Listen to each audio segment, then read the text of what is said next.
میں ایک بند عاصی ہوں، خطا کار ہوں مولا۔ وعن عمران بن حسین رضی اللہ عنہ قال كان رسول اللہ صلی اللہ علیہ وسلم يحثنا على الصدقة وينهانا عن المثلة رواہ ابو داود و رواہ النسائی عن انس۔ حضرت عمران ابن حسین رضی اللہ تعالیٰ عنہ کہتے ہیں کہ رسول کریم صلی اللہ علیہ وسلم صدقہ خیرات دینے پر ہمیں رغبت دلاتے تھے اور مثلا سے منع فرماتے تھے۔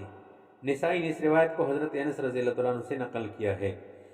اچھا، المثلہ، مثلا شکل بگاڑنے، مرنے کے بعد جسم کے اعضاء مثلا ناک، کان، آنکھیں اور ہاتھ اور پاؤں کاٹنے کو کہتے ہیں۔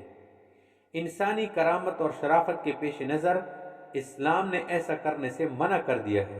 اس سے معلوم ہوا کہ MBBS کے ڈاکٹری کورس کرنے کے لیے انسانی اعضاء کاٹنا اور مردوں کی لاشوں کو قبر سے چوری کر کے نکالنا اور پھر ان کو تختہ مشق بنانا یہ جائز نہیں ہے۔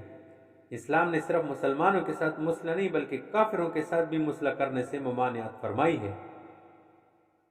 تو اس سے یہ بھی معلوم ہوا کہ اپنی موت کے بعد اپنی آنکھوں یا گردوں یا دیگر اعضاء کے عطیہ کرنے کا زندگی میں اعلان کرنا جائز نہیں ہے، کیونکہ یہ جسم اس شخص کی ملکیت نہیں ہے۔